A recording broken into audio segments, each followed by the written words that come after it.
Nshuti mukundwa gukora iki butumwa bw'ibyiringiro by'umugisha ndagusuhuje. Ubuntu n'amahoro biva ku Mana Data wa twese no ku Mwami wanjye Yesu Kristo bibane nawe. Nguhaye ikaze mu mwanya wo kwiga ijambo ry'Imana. Ubushize duherukana twiga indirimbo ya Saro. Twabonye igice cya mbere mu migabane itatu cyangwa se mu byigisho bigera kuri bitatu byose. Uyu munsi ndifuza yuko twasubira muri iriya ndirimbo maze tukareba igice cya kabiri cyayo tukumva ubutumwa bukubiyemo. Ikigisho cya mbere tugiye kureba uyu munsi wa none kiravuga ngo ndi umukunzi wanjye. Ndi umukunzi wanjye. Iki kigisho tukaza kukibona kuva ku murongo wa mbere w'iriya ndirimbo, turasoma tugeze ku murongo wa 16. Aho niho tuza kuganira.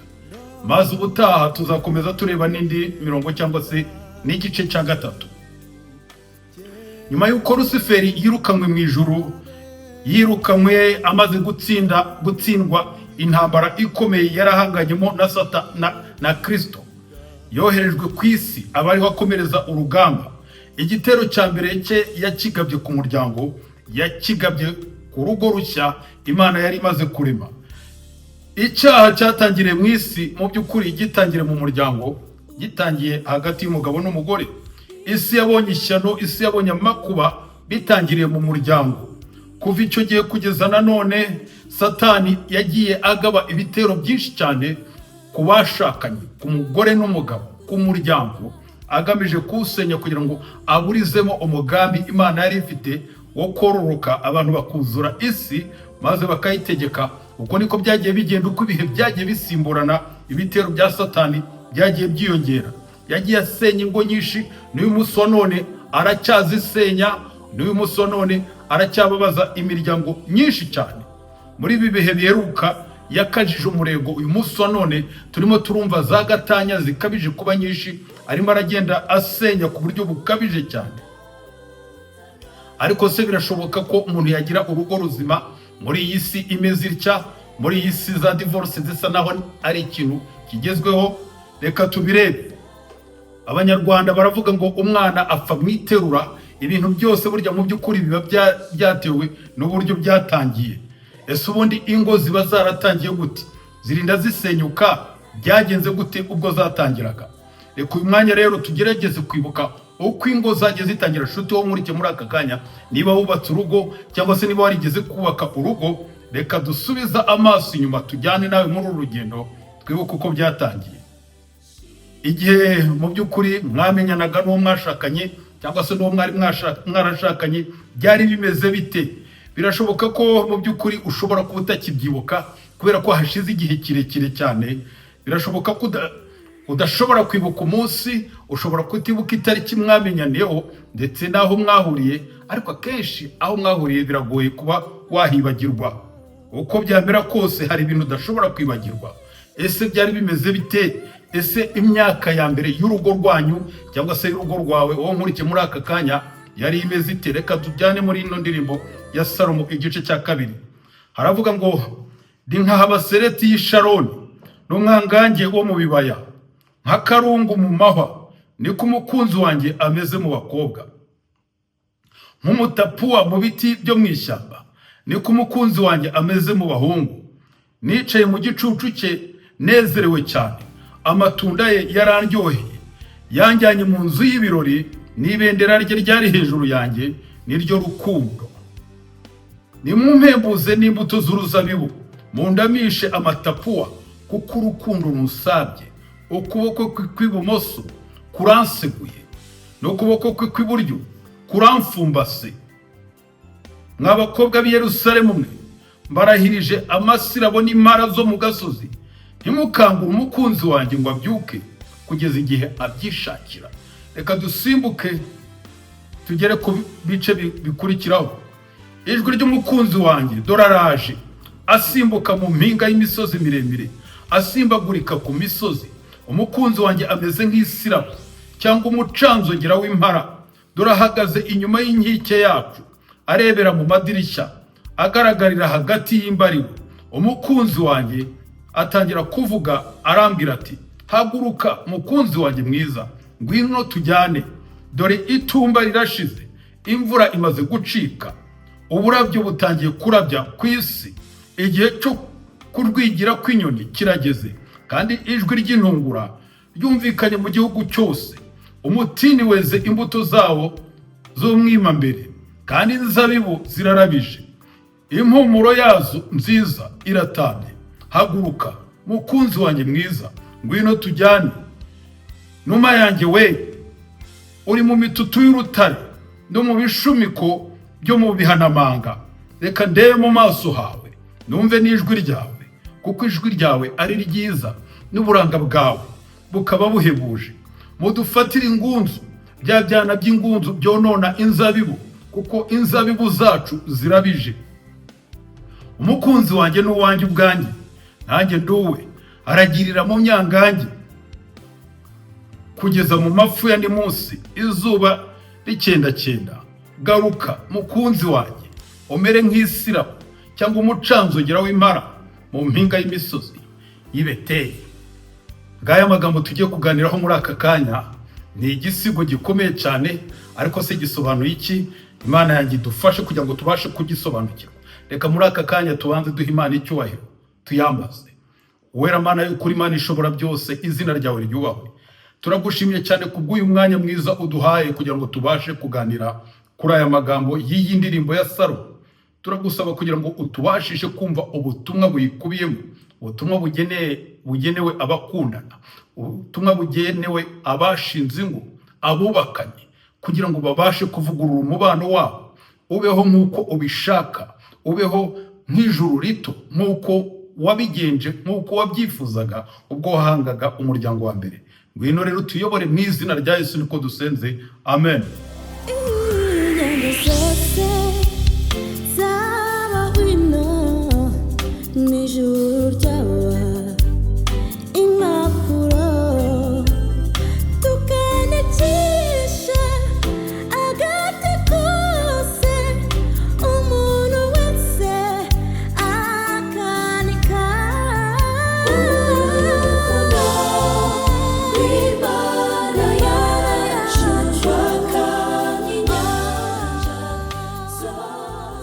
Tumaze iminsi rero twiga indirimbo ya Salomo. Nk'uko ubizi, ubushize twabonye igice cya mbere nk'uko nabivugaga. Umunsi wa none tukaba tugiye gutangira igice cya kabiri. Iki gitabo mu by'ukuri kirimo amagambo y'urukundo menshi cyane, ndetse amagambo abantu nk'uko nabivugaga bumva ko ari ubushizi bw'isoni, cyangwa se ari ubushurashuzi, cyangwa se ari amagambo aciriritse. Ndetse ibi bikaba biri mu byatumye iki gitabo gitinda gushyirwa mu bitabo bya Bibiliya, cyangwa se kano ya Bible, gitinda gushyirwamo kimwe n'igitabo cya Esiteri. Ibi ni ibitabo byanditswe nyuma y'ibindi, byashyizwe muri Bibiliya nyuma y'ibindi. Igitabo cya Esiteri cyo bakinengaga yuko nta jambo Imana ikigaragaramo.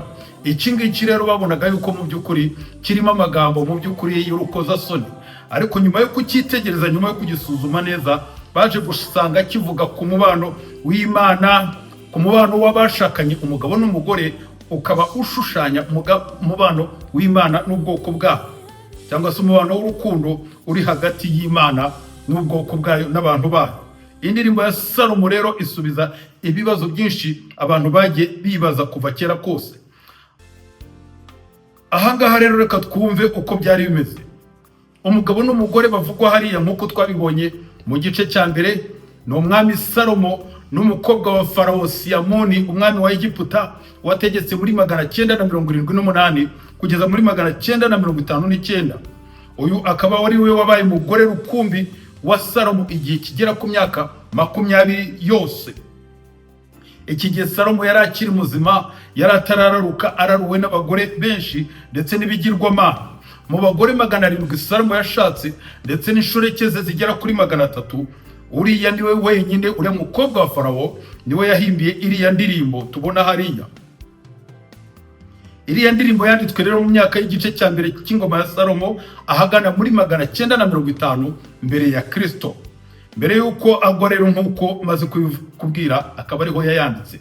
Uriya mukobwa wa Farawo rero wabaye umukunzi wa Salomo, yavukiye mu majyaruguru ya Palestina nk'uko twabibonye ubushize, akaba yaramubyaranye n'umugore cyangwa se n'umukobwa wo mu majyaruguru ya Palestina, agace Farawo uriya wa Egiputa yari yarigaruriye akakamarana igihe. Bishoboka yuko yaba yarafashe ku ngufu umwe mu bagore bawo, cyangwa se yaramwigaruriye, cyangwa se barakundanye, sibyo ko iby'urukundo bitavugwa aha ngaha. Ndetse no muri iriya ndirimbo uriya mukobwa agaragara wari ufite nyina gusa, bivuze ko se yari yarabataye, yaramubyaye akigendera, ariko kandi yari afite n'abasaza be. Uriya mugeni rero wa Salomo muri iriya ndirimbo yitwa umushurami, cyangwa se la sulamite mu ndimi z'amahanga, bikaba ari kimwe n'umushunemu. Akaba mu by'ukuri yarakomokaga Ishunemu. Ishunemu aha ngaha akaba ari mu majyaruguru ya Palestina, mu karere kari karagenewe umuryango wa Isakari, umwe mu miryango 12 y'Abisiraheli. Aha akaba ari mu birometero 11 mu burasirazuba bw'Imegido. Aha ngaha rero hariya Ishunemu akaba ariho umuhanuzi Elisha yigeze kuzura umwana w'umugore waho, umushunemukazi.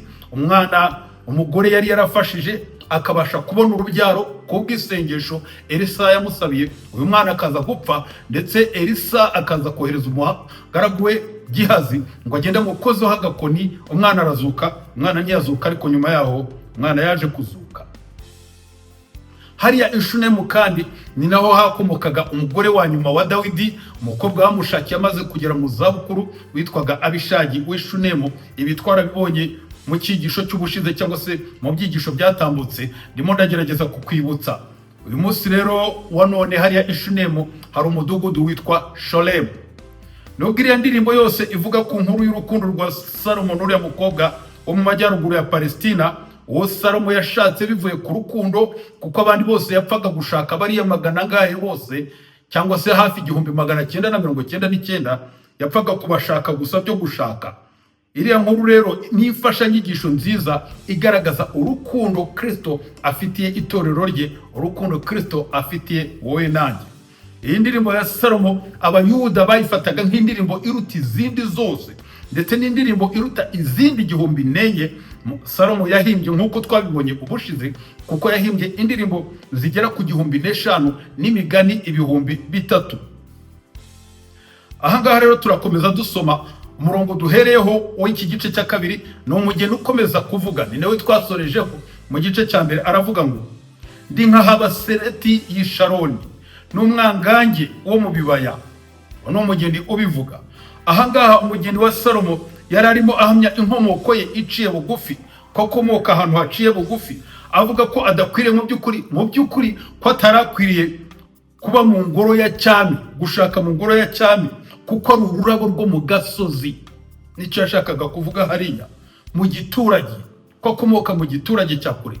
Ririya jambo Habasereti ni ijambo risobanura, riboneka hano gusa muri iyi ndirimbo, ndetse no mu gitabo cy'umuhanuzi Yesaya igice cya 35 umurongo wa 2, rikaba rishatse kuvuga ururabo rwa roza, rose.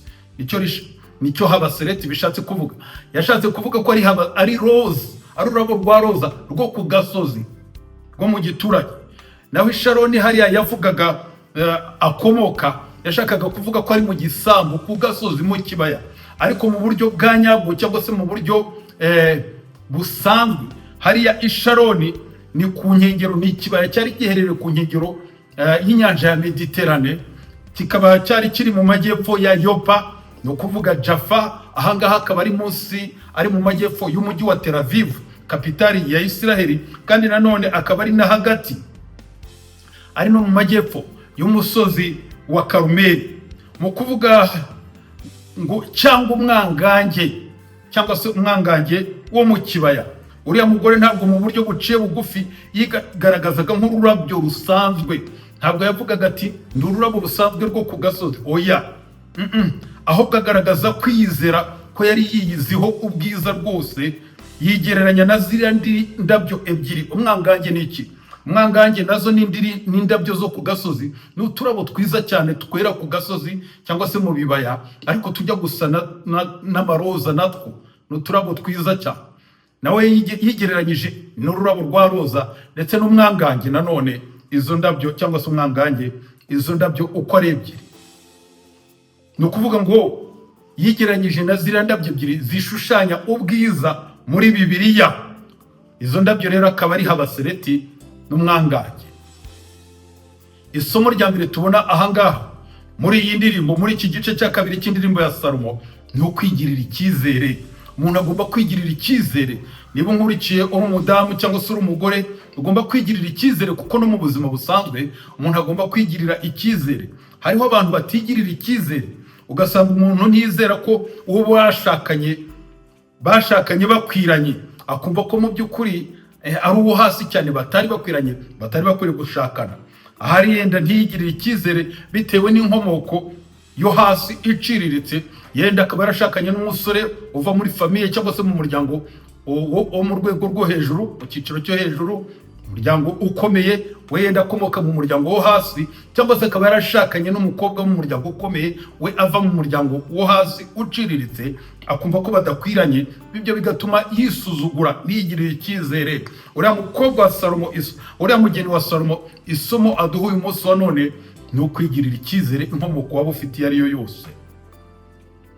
Mushurami yumvaga ko nubwo afite inkomoko iciriritse, ariko mu by'ukuri yari afite icyo yishingikirijeho. Nawe yari afite icyo yishingikirijeho, icyo nta kindi yari yishingikirije ku bwiza bwe bwari bwarahogoje Salomo. Atari ko nubwo mva ku gasozi ndi nk'abasereti y'i Sharoni n'umwangange wo mu bibaya, ndi mwiza. Ahandi mu gice cya gatanu, mu murongo wa 6 w'igice cya mbere twasoje, yaravuze ati ndirabura ariko ndi mwiza. Izuba ryampinduye gutya, ntabwo uruhu rwanjye rwera cyane kubera guhora ku zuba, ntabwo mfite inzobe, ndirabura ariko ndi mwiza. Ibi twarabibonye bihagije ko umuntu adashobora kwisuzugura bitewe n'uko ahari yenda ari inzobe atari inzobe, ngo bitume ashakisha guhindura uruhu rwe. Oya rwose, nubwo umuntu yaba yirabura ashobora kuba ari mwiza rwose.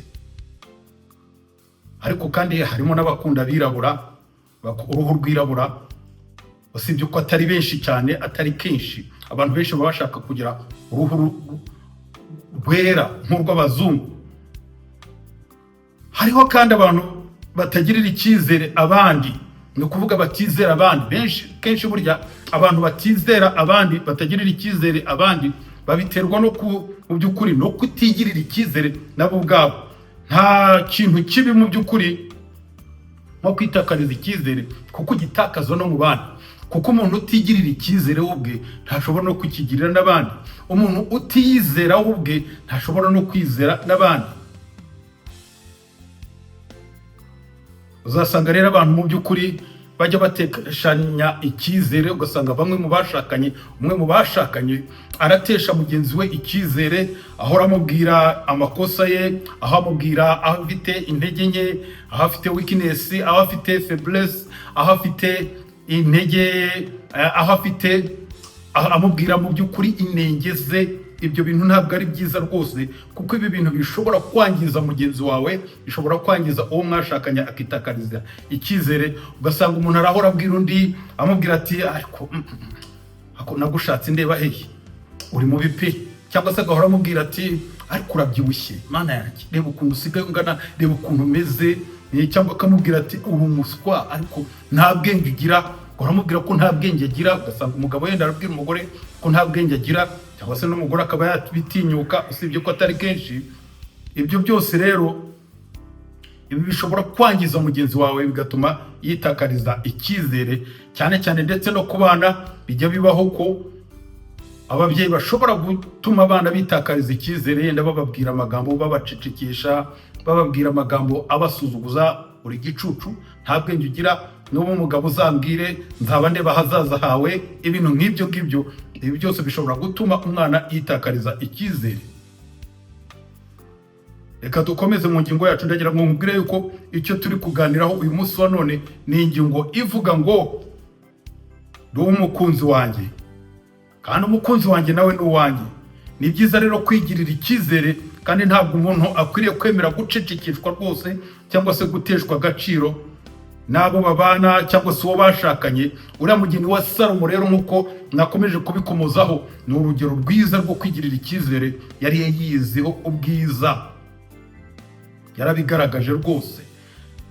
Yumvaga yuko mu by'ukuri nubwo ari uwo mu muryango wo hasi, nubwo ari umwana utabana na se, nubwo ari umwana ushobora kuba afite se wamubyaye akamusiga akamutererana, uko byamera kose ni mwiza, ubwiza bwe burahagije.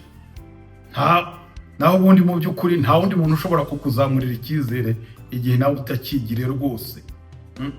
Ntabwo ugomba kubyemera.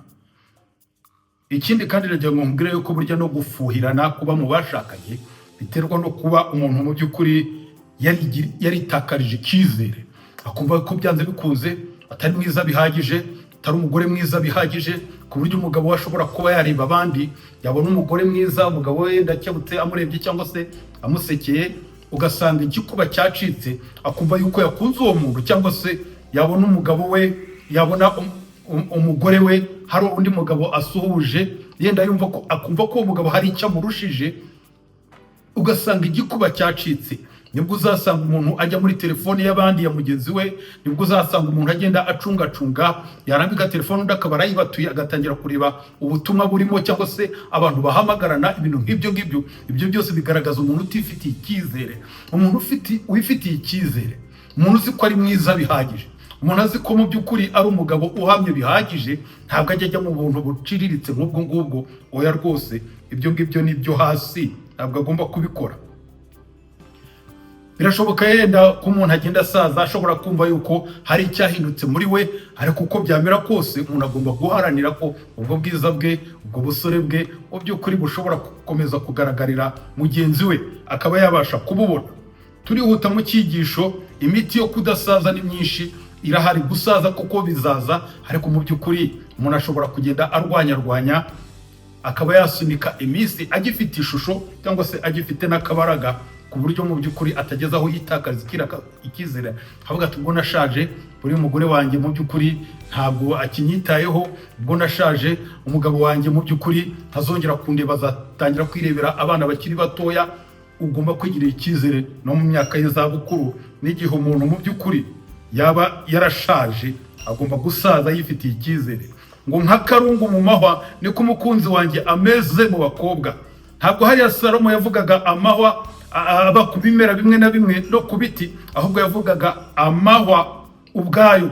Salomo yararimo ahamiriza umugeni we ko abandi bagore ubagereranyije nawe bameze nk'amahwa, ugereranyije n'ubwiza bw'ururabo rwo mu gasozi, bo bameze nk'amahwa. Umukunzi wanjye ameze nk'akarungu mu mahwa, ngo niko umukunzi wanjye ameze mu bakobwa. Isomo rya kabiri dukura muri iyi ndirimbo ni ukwishimira no kwita ku bwiza bw'umukunzi wawe, kwishimira ibyiza by'umukunzi wawe, ibyo afite, maze ukamutaka kandi ukabimubwira. Ugahora umubwira uti uri mwiza, ugahora umubwira uteye neza, ugahora umubwira ufite imbaraga, ugahora umubwira uti ugira umuhati, ibintu byiza gusa, aho kumubwira ibintu bibi gusa bimutakariza icyizere, ahubwo ukajya umubwira ibyiza bimwubaka. Buri gihe bijya gupfa, usanga umuntu mu by'ukuri atangira kwita ku bwiza bw'abandi aho kwita ku bwiza bw'uwo bashakanye, agatangira kwita ku bwiza bw'abandi bagore aho kwita ku bwiza bw'umugore we, agatangira kwita ku butwari n'ubushobozi bw'abandi bagabo aho kwita ku bushobozi bw'umugabo we. Ibyo rwose mu by'ukuri ntabwo bikwiriye. Nta wundi mugore mwiza Salomo yabonaga mu by'ukuri atararindagira usibye uriya Mushurami, niwe mugore yabonaga. N'abandi mu by'ukuri ntibaje kubera urukundo nk'uko nabikomojeho, yapfaga gushaka gusa. Umugore rukumbi yabanye nawe imyaka 20 ye ibanza y'ubuzima, niwe yahaga agaciro. Abandi bose mu by'ukuri yarabo kuzuza umuryango. Ndagira ngo nkumenyeshe ko kiriya gitabo cy'indirimbo ya Salomo yacyanditse bwa mbere kimwe n'igitabo cy'imigani ataraba, ariko igitabo cy'umubwiriza cyo yacyanditse nyuma yo kugwa, yaramaze kwihana, agarutse mu nzira nziza. Ntabwo rero umuntu agomba kwita ku bandi bagore, bavuga ngo abandi bagore bazi kwiyitaho, ngo ya rwose cyangwa se umuntu avuga ati abandi bagabo bazi gushakisha, naho wanjye we ngo nanjye rero ngo narashatse naherekeje abandi bakobwa. Mu by'ukuri avuga amagambo nk'ayo, nta wundi mugore mwiza ugomba kugaragara utari uwo mwashakanye, nta wundi mugabo w'intwari w'umukozi ugomba kugaragara usibye uwo washatse. Kureba abandi bibi cyane, ni bibi rwose, bijya biteza ibibazo. Mujye narakomeza ku murongo wa 3 n'uwa 4 aratubwira ngo nk'umutapuwa mu biti byo mu ishyamba niko umukunzi wanjye ameze mu bahungu.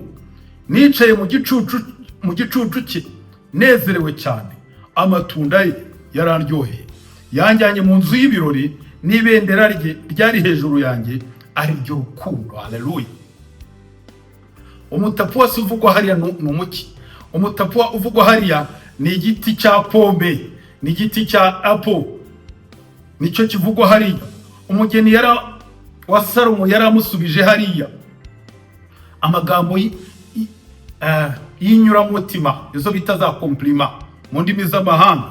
Umugabo we mu by'ukuri ugereranyije n'abandi bagabo ameze nk'igiti, ugereranyije n'ibiti bitera imbuto byo mu ishyamba, ameze nk'igiti cya pome cyera imbuto ziryoha cyane. Kiriya giti rero cya pome cyashushanyaga Salomo. Imbuto ze bivuze ko zaryoheraga uriya mugore we, imbuto za Salomo zaryoheraga uriya mugeni. Mbese mugabo nkurike muri aka kanya, imbuto wera ziryohera gute umugore wawe? Mbese umwerera imbuto ziryoshye? Mbese umwerera imbuto za gikristo, cyangwa se umwerera imbuto zisharira nk'indimu, cyangwa se umwerera imbuto mu by'ukuri zitari iz'abana b'Imana, imbuto zitari z'umuntu wihanye? Mbese mugore uri aha ngaha wowe, imbuto z'umugabo wawe zimeze zite? Ziryohereye gute? Ese ni pome cyangwa ni indimu? Ese umubano wanyu, ubuzima bw'iwanyu wararyohereye cyangwa se burasharira, ni stress gusa mu rugo nta kindi? Ubuzima bwanyu bumeze bute? Buriya buryohe bw'imbuto bushushanya uburyohe bw'urugwiro hagati yabo, hagati ya Salomo n'umugore we, hagati y'umugabo n'umugore, hagati y'abashakanye. Nibwo buryohe buri kuvuga hariya muri iriya ndirimbo. Kuvuga ngo nicaye mu gicucu cye nezerewe cyane, bishatse kuvuga ko umugeni, umugore atanezerwaga gusa no gutwikirwa, ahubwo no kurya imbuto anezerewe cyane. Aratwikiriwe, yicaye mu gicucu cye, arya izo mbuto akanezerwa. Aya magambo ashushanya uburyo umukiranutsi aruhukira, aba mu bwihisho bw'isumba byose, akicara mu gicucu cyishobora byose, akaba ariho hama, ari mu mutekano usesuye wa Kristo, ari mu burinzi busesuye. Hariya harerekana umugore uri mu burinzi, ufite umutekano w'umugabo we, ko amurinze, ko amutwikiriye, ko mu by'ukuri ari byose kuri we. Ibyiza by'umubano rero nk'uwo ntabwo bishobora kuryohera abantu bamarana akanya gatoya, ntabwo bishobora kuryohera umugabo n'umugore batabana, batagira igihe cyo kuganira, batagira igihe cyo gusabana. Ntabwo uburyohe, ubwiza bw'umubano umeze kuriya ntibushobora kuryohera umukristo uticarana na Kristo ngo babane igihe gitoya. Umuntu uza gusa agasoma Bibiliya cyangwa se agasenga byo mahushuka by'amajyejuru, agasoma Bibiliya by'amajyejuru, ntagire umubano wimbitse ngo yige ijambo ry'Imana, uwo nguwo rwose ntabwo ashobora kuvuga ariya magambo y'umugeni wa Salomo ko yicaye mu gicucu cye akarya ku mbuto ze. Oya rwose. Hanyuma kuvuga ngo yanjyanye mu nzu y'ibirori, ibi nabyo bikaba biganisha ku kugirana umushyikirano na Kristo. Mbese umushyikirano wawe na Kristo uhagaze ute? Ese ukujyana hehe? Ese Kristo mumarana umwanya ungana iki? Ese mu rugo rwanyu Kristo mumuha umwanya ungana iki? Kristo afite umwanya mu muryango wanyu cyangwa se nta kanya ahafite? Ese mufata igihe kingana iki cyo gusabana, muririmba, mwiga ijambo ry'Imana kandi munasenga? Cyangwa se nakanya ko kurangiza umuhango gusa byo gusenga gusa by'amahushuka? Reka dukomeze muri iki cyigisho cyacu. Murongo wa 14 n'uwa 15 turimo turasimbuka twihuta tugana ku musozo. Ngo numa yanjye we, uri mu mitutu y'urutare no mu bishumiko byo mu bihanamanga, reka ndebe mu maso hawe, numve n'ijwi ryawe, kuko ijwi ryawe ari ryiza, n'uburanga bwawe bukaba buhebuje. Ngo mudufatire ingunzu, bya byana by'ingunzu byonona inzabibu, kuko inzabibu zacu zirabishe.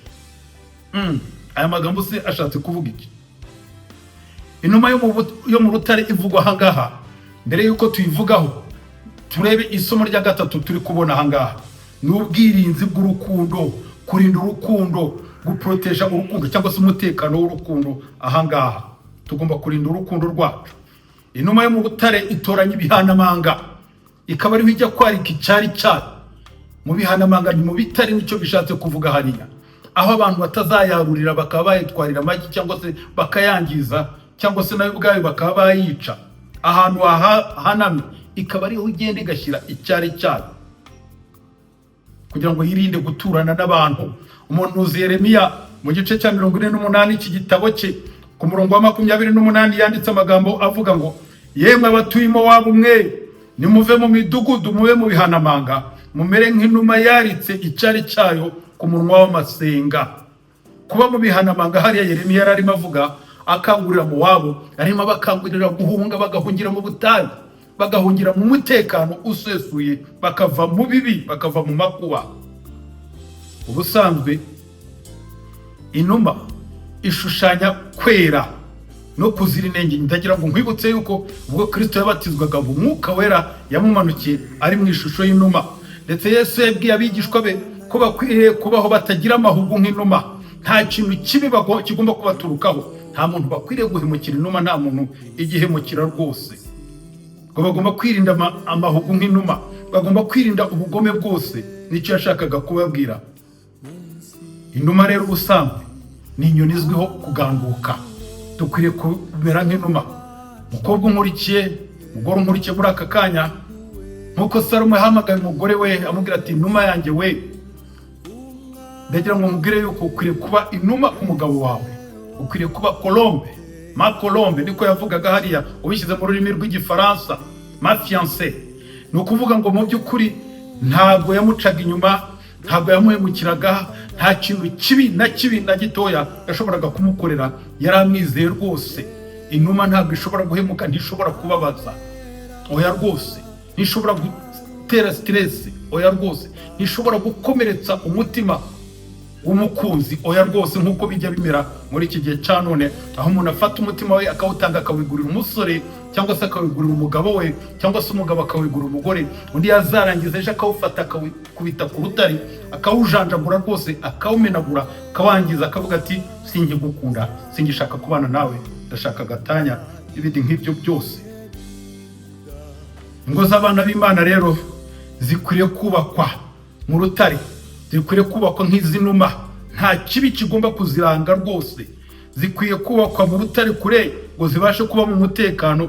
Zikwiriye kubakwa mu rutare Kristo, urutare rw'iteka, kugira ngo zibashe gushinga, zibashe no kurama aho umwanzi atazazisenya.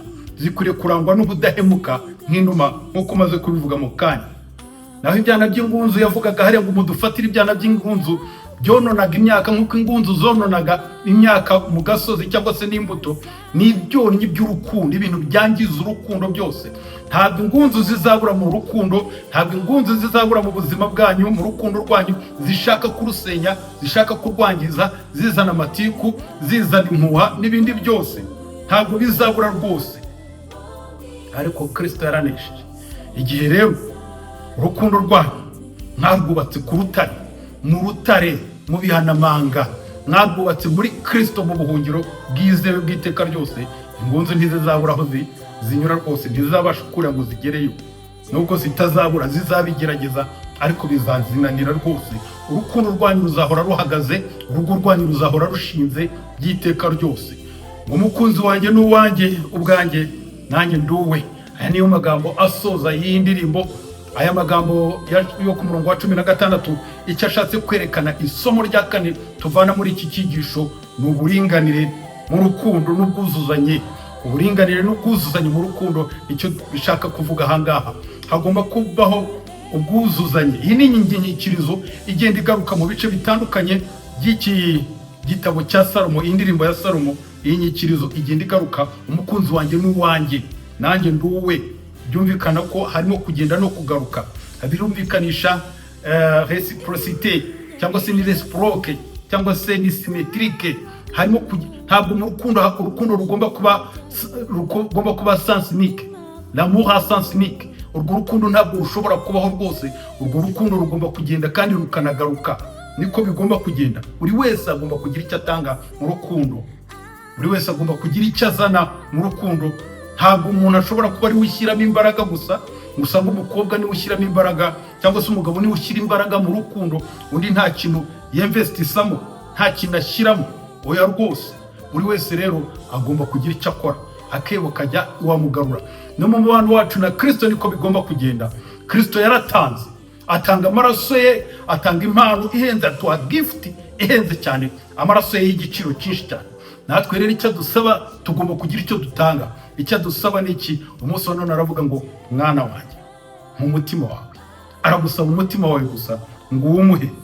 Uramutse rero utawutanze, mu by'ukuri urukundo rwawe rugiye umujyi umwe, ari urukundo rwa Kristo gusa, urwawe rudahari, ntacyo byakumarira mu by'ukuri. Umukunzi wanjye rero n'uwanjye, nanjye nduwe. Ibi ngibi ari amagambo aragaragaza rukuruzi y'urukundo n'ubugwaneza iba hagati ya Kristo n'ubwoko bwe. Ni rukuruzi ikomeye cyane y'ubugwaneza. Yesu n'uwanjye, nanjye nduwe. Hari igihe rero umwe ashobora gushyiramo imbaraga mu rukundo, hari igihe abantu bashobora kurangara mu rukundo, hari igihe abantu bashobora kwita mu bintu bagaha ingunzu, byana by'ingunzu umwanya, bigatuma urukundo rwangirika. Mu gusoza, reka nkugerezeho iyi nkuru. Ni inkuru ushobora kuba warumvise cyangwa se ushobora kuba warasomye. Ni inkuru y'umukobwa, umwana umwe w'umukobwa, umuryango umwe wo mu Bwongereza, mwaka wa 1961, wabyaye umwana w'umukobwa bamwita Diana Spencer. Uyu mwana w'umukobwa arakura, ubwo yarageze imyaka 7, mu kigero cy'imyaka 7, yaje gutungurwa igihe kimwe ubwo yabonaga se na nyina barimo basakuza batungana mu cyumba, maze yajya kubona akabona mama we arasohotse afite amavarisi, ati ndagiye. Umwana ati njyana mama tujyane, ndaramubwira ati oya nzagaruka kugutwara. Nyina aragenda, umwana aramusiga. Hashira indi myaka, ubwo umwana yarageze icyo gihe ari ku myaka 7, ubwo yarageze nyuma y'imyaka 9 ageze ku myaka 16. Amateka avuga yuko yari yasohokanye na mukuru we witwaga Sara, batembereye. Sara yagiye kubonana cyangwa se kuganira n'umukunzi we, cyane cyane kumufana, aho yari arimo akina mu mukino yakinaga witwaga Charles cyangwa se Charles. Nuko aragenda, ubwo bahageraga, umukobwa yarazi ko umusaza we mukuru we ari umusore bakundana ukomeye mu muryango ukomeye cyane, ariko ntiyarazi ko ari igikomangoma cy'Ubwongereza. Uwo nta wundi ni uwitwaga Prince Charles. Uyu munsi wa none akaba ari umwami Charles wa gatatu w'Ubwongereza, niba nibuka neza uwo mubare we, niba ari uwa gatatu cyangwa se ari uwa kangahe, uyu mwami uri gutegeka Ubwongereza. Nuko ubwo uwo mwana w'umukobwa Diana yamwitegerezaga, ariko abonaga mukuru we atabihagazemo cyane mu rukundo, nta mbaraga bishyiramo. Nuko umwana aramwitegereza, nuko abwira abandi bagenzi be, abandi bakobwa bari bari kumwe, aterurwanya ati uriya. Ariko mu by'ukuri yarakomeje, ntabwo rwari urwenya gusa. Aravuga ati uriya ni uzaba umugabo wanjye. Nuko abandi baraseka bati kubera iki agomba kuzaba umugabo wawe? Ati kubera yuko uriya niwe mugabo rukumbi ku isi, kuri planete cyangwa se kuri uyu mubumbe w'isi, utemerewe gutandukana nanjye, utazakagatanya ngo atandukane nanjye, ngo yake divorce. Biragaragara yuko gutandukana kw'ababyeyi be kwari kwaramushegesha akiri umwana, akaba yarifuzaga umugabo utazigera mu by'ukuri amutenguha, umugabo atazigera batandukana by'iteka ryose. Ubwo icyo gihe hari mu mwaka wa 1977 ubwo bahuraga, bongeye kubonana mu mwaka wa 1980, noneho bagirana ibiganiro bikomeye. Mukuru we yari yaratandukanye na Charles, nuko bisa naho umubano winjiyemo. Mu mwaka wa 1981 ku itariki 29 z'ukwezi kwa 7, inkuru yabaye impamo, umunsi warageze, nuko barasezerana. Diana yari afite imyaka 20, Charles yamurushaga imyaka 12 yose. Na cya gihe bamenyanaga bwa mbere, umukobwa amubonaga yari afite imyaka 16, mu gihe kiriya gikomangoma cyo cyari gifite imyaka 28. Hari intera nyine cyane, ariko kuko baje kugeza aho barabana, umubano ugurumana cyane. Bakora ubukwe butangaje cyane bwavuzwe mu mateka, bwabaye bumwe mu bukwe bukomeye cyane, mu bukwe bw'ikinyagihumbi. Ubukwe ngo umunsi bwabaga muri katedrali aho basezeraniye mu kiliziya cyangwa se mu rusengero. Hari abantu batumirwa bagera mu 3,500 batumiwe bicaye. Ariko kandi muri ubwo bukwe ngo abantu babukurikiye kuri za televiziyo mu isi yose, mu bihugu 74 ni 750,000. Mu bwami bw'Ubwongereza bwakurikiwe n'abantu bagera kuri 28,400 kuri televiziyo, kuri BBC ni ITV bakurikiye ubwo bukwe. bwari ubukwe buhambaye cyane. Kandi nanone ubwo batambukaga ku muhanda bava hamwe bajya ahandi, bava mu rusengero cyangwa se bajya kwiyakira, ngo hari abantu bahagaze ku muhanda bagera kuri miliyoni 2 zose barebaga ubwo bukwe. Bwari ubukwe buhambaye cyane. Ngo yari afite ikanzu ihenze cyane, ifite kagatambaro ko mu mutwe kagenda gakurura kakagera muri metero nka 7, yadozwe n'umudozi ukomeye cyane uhenze cyane, kubera ko ngo iyo kanzu ubwo yadodwaga icyo gihe yari ifite agaciro k'amadolari 115. Yabaze uyu munsi wa none yagera mu madolari 400. N'amafaranga menshi cyane y'ikanzu. Kandi muri bukwe ngo bwatwaye miliyoni 88 z'amadolari kiragiye. Umunsi wa none biragera miliyoni 140 z'uyu munsi wa none. N'amafaranga menshi cyane. Ubukwe bwari buhenze, ariko kandi burya ubukwe bwiza ntabwo bugira urugo rwiza. Abantu benshi bajya bashyira imbaraga mu kuzagira ubukwe bwiza, ubukwe buhenze cyane, ariko ubukwe bwiza ntabwo byanze bikunze ngo busobanuye kuzagira urugo rwiza mu gihe gito. Nyuma y'igihe gitoya kitageze no ku myaka 10, muri za 80 nibwo Charles yatangiye kongera gukundana n'umukobwa bakundanaga kera, Camilla, uwo bari kumwe uyu munsi wa none. Umunsi wa none niwe mwamikazi w'Ubwongereza. Hatangira kubaho kutumvikana mu rugo, hatangira kubaho gucana inyuma hagati ya ruriya rugo rwari rukomeye rwakundanye, umuriro ugurumana, n'ubukwe buhenze cyane. Muri 1992 baratandukana. 1996 mwaka umwe mbere yuko uriya Princess Diana apfa, baratandukanye burundu. Ibyabo birangira gutyo. Ndagira ngo nkubwire yuko ikibazo bagize ntabwo bigeze babasha kurinda urukundo rwabo. Ntabwo bigeze babasha yego batangiye harimo kwigirira icyizere. Diana yari ifite icyizere ko ashobora kubana n'umwana w'umwami, yarameze nk'uriya Musulani cyangwa se nk'uriya Mushulami, uramugeni wa Salomo, ko ashobora kubana n'umwami ndetse n'umwana w'umwami, nubwo ashobora kuba ahantu yenda mu muryango uri hasi wabo. Ariko byarashobotse, ariko ntibigeze babasha kurinda urukundo rwabo. Ntabwo bigeze babasha kurushyira mu mutekano wa Kristo.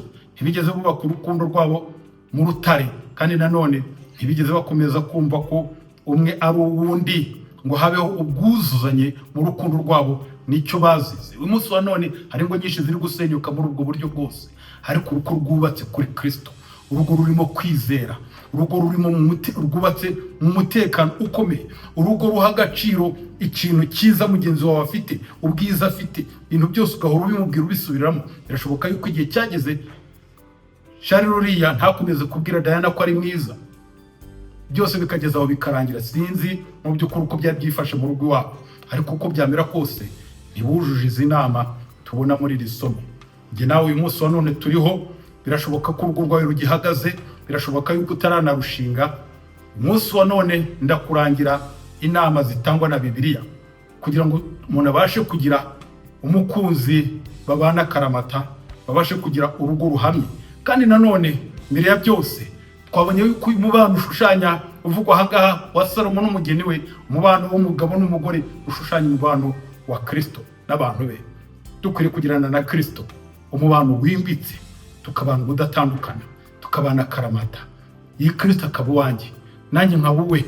Ntabwo agakiza arakishyira hamwe nako umuntu ku giti cye, ngomba kuba uwa Kristo. Kristo akaba umwami wanjye n'umukiza wanjye bwite. Uko niko bigomba kugenda. Reka Imana ibitubashishe uyu munsi wa none n'iteka ryose, n'izina rya Yesu, amen. Turasoje. Wari kumwe na Eric Ruhangara, naho utaha.